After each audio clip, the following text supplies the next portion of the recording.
Dear viewers, আশা করছি ভালো আছেন। আজকে আমি অনুশীলনী 1.1-এর 1 নম্বর প্রশ্নের ক, খ, গ করে দেওয়ার চেষ্টা করছি। 1 নম্বর অঙ্কে কি বলেছে, নিচের সংখ্যাগুলোকে অঙ্কে লেখো। ক নাম্বার অঙ্কে লেখা আছে কি 20,070। এটা কিভাবে লেখা আছে? কথায় লেখা আছে। তো আমরা অঙ্কটা করার সময় কি করব, আগে নাম্বারটা দেব ক নাম্বার, তারপরে অঙ্কটা তুলে নেব 20,070। তারপরে কি করব, লিখব কথায় প্রকাশিত সংখ্যাটি অঙ্কে পাতন করে পাই। তো অঙ্কে পাতন করলে কি হবে, যেহেতু 20,000 তার মানে আমার অযুতের ঘর পর্যন্ত যাবে। তো আমি ডান দিক থেকে লিখব একক, দশক, শতক, হাজার, অযুত, তারপরে মান বসায় দেব। তো এককের ঘরে আসলে কিছু নাই, শূন্য। দশকের ঘরে আমরা পাচ্ছি 7, শতকের ঘরেও দেখা যাচ্ছে কিছু নেই, হাজারের ঘরে হাজার অযুত মিলে আছে 20। ঠিক আছে? তো এইভাবে আমরা অঙ্ক পাতন করব। আর লিখব কি, অঙ্কে পাতনের পর দেখা গেল যে শতক ও এককের ঘরে কোনো অঙ্ক নেই। এই শতকের ঘরে আর এককের ঘরে কোনো অঙ্ক নেই, এজন্য আমি এটাকে লাল কালার দিয়ে মার্ক করে দিয়েছি। হ্যাঁ, তো উক্ত ঘরগুলোতে আমরা কি বসাবো, শূন্য বসাই দেব। দিলে আমরা সংখ্যাটা পেয়ে যাব। কি পাবো, এই যে 20,070।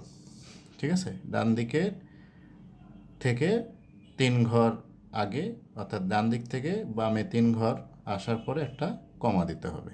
তা আমরা সংখ্যাটা পেয়ে গেলাম কি 20,070। দ্বিতীয় অঙ্কে লেখা আছে 30,008। একইভাবে একই কথা লিখতে হবে। লিখলাম কি, কথায় প্রকাশিত সংখ্যাটি অঙ্কে পাতন করে পাই। তো অঙ্কে পাতন করে দেখা যাচ্ছে কি, এই শতক এবং দশকের ঘরে কোনো অঙ্ক নাই, তাই আমরা এখানে কি বসাবো, 0 বসাবো। তো এই কথাটাই আবার নিচে লিখতে হবে যে অঙ্কে পাতনের পর দেখা গেল যে শতক ও দশকের ঘরে কোনো অঙ্ক নেই। তাহলে উক্ত ঘরগুলোতে আমরা কি বসাবো, 0 বসিয়ে দেব। দিলে আমরা সংখ্যাটা পেয়ে যাব। ওই ডান দিক থেকে 3 ঘর আগে এসে একটা কমা দিয়ে দেব। দিলে আমরা সংখ্যাটা পেয়ে গেলাম। ঠিক আছে? আপনারা স্ক্রিনশট দিয়ে নিতে পারেন, একটা স্ক্রিনশট দিয়ে নিতে পারেন। এইভাবে লিখলেই অঙ্কটা হয়ে যাবে। হ্যাঁ, এইভাবে। আচ্ছা, এরপরে আছে তৃতীয় অঙ্ক। তৃতীয় অঙ্কে লেখা আছে 55,400। একইভাবে আমরা কি লিখব, কথায় প্রকাশিত সংখ্যাটি অঙ্কে পাতন করে পাই। এই যে অঙ্কে পাতন করলাম। তারপরে অঙ্কে পাতনের পর দেখা গেল যে একক ও দশকের ঘরে কোনো অঙ্ক নেই। উক্ত ঘরগুলোতে আমরা কি বসাবো, শূন্য বসাবো। বসালেই আমরা সংখ্যাটা পেয়ে যাব। কি পাবো, এই যে 55,400। ঠিক আছে? আচ্ছা, এইবার লক্ষের ঘরে চলে আসছি। এটা হচ্ছে 1-এর খ নাম্বারের প্রথম অঙ্ক। হ্যাঁ, কি বলেছে, লক্ষের ঘরে 4,05,000। তো একই একই কথা লিখতে হবে প্রত্যেকটা অঙ্কের ক্ষেত্রেই, যে কথায় প্রকাশিত সংখ্যাটিকে অঙ্কে পাতন করে পাই। অঙ্কে পাতন করলাম, এটা যেহেতু লক্ষ, তাই আমরা লক্ষ পর্যন্ত ঘর লিখেছি। একক, দশক, শতক, হাজার, অযুত, লক্ষ, এভাবে লিখেছি।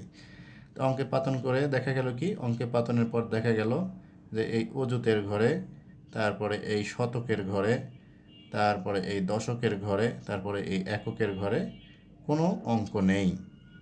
হ্যাঁ, তো উক্ত ঘরগুলোতে আমরা কি বসাবো, 0 বসিয়ে পাবো। 0 বসিয়ে পাই, কি পাবো, সংখ্যাটা পেয়ে যাব। তাহলে কি হলো, নির্ণয় সংখ্যা এইটা। এটাকে আমরা কি করছি, ডান দিক থেকে 3 ঘর বামে একটা কমা, তারপরে পরপর 2 ঘর পরে কমা দিলে আমরা সংখ্যাটা এভাবে লিখতে পারি। ঠিক আছে? তাহলে এটা হয়ে গেল 1-এর খ-এর প্রথম অঙ্ক। আচ্ছা, দ্বিতীয় অঙ্ক।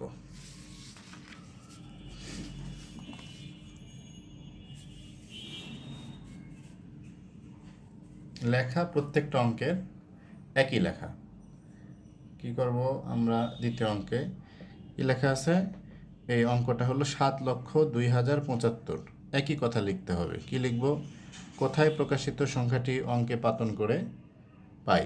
কি পাবো, যেহেতু লক্ষর ঘর পর্যন্ত আছে, আমরা লক্ষর ঘর পর্যন্ত আমরা কি লিখলাম, যেগুলো লিখে নিলাম, কি একক, দশক, শতক, হাজার, অযুত, লক্ষ। এখন অঙ্কে পাতন করার পর দেখা গেল যে এই অযুতের ঘর আর এই শতকের ঘরে কোনো অঙ্ক নেই। তো যে ঘরে অঙ্ক না থাকে সেখানে আমরা কি বসায় দিই? শূন্য বসায় দিই। তাহলে উক্ত ঘরগুলোতে শূন্য বসিয়ে পাই কি পাবো? এই নির্ণয় সংখ্যাটা পাবো। কি সংখ্যা? এই 7,02,075। এই যে একক, দশক, শতক, হাজার, অযুত, লক্ষ, তাহলে 7,00,000, এই যে 2,075। ঠিক আছে। অনুরূপভাবে আমরা এই দুইয়ের না একেরই গ নাম্বার অঙ্ক, একের গয়ের প্রথম অঙ্কটা আমরা করে দিচ্ছি। কি বলছে?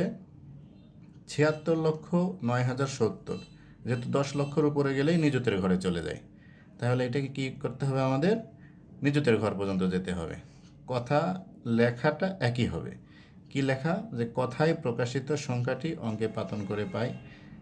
তো কী পাবো? নিযুতের ঘর পর্যন্ত। তো এইভাবে লিখতে হবে। লিখে আমরা দেখতে পেলাম কি, যে অঙ্কে পাতনের পর দেখা গেল যে অযুত, শতক, এই যে অযুতের ঘর, শতকের ঘর আর এককের ঘরে কোনো অঙ্ক নেই। কেন নেই? এই যে 76,000, এই যে 76, এই নিযুত আর লক্ষ মিলে 76 লিখে ফেলেছি। তারপরে 9,000, এই হাজারের ঘরে 9 লিখেছি।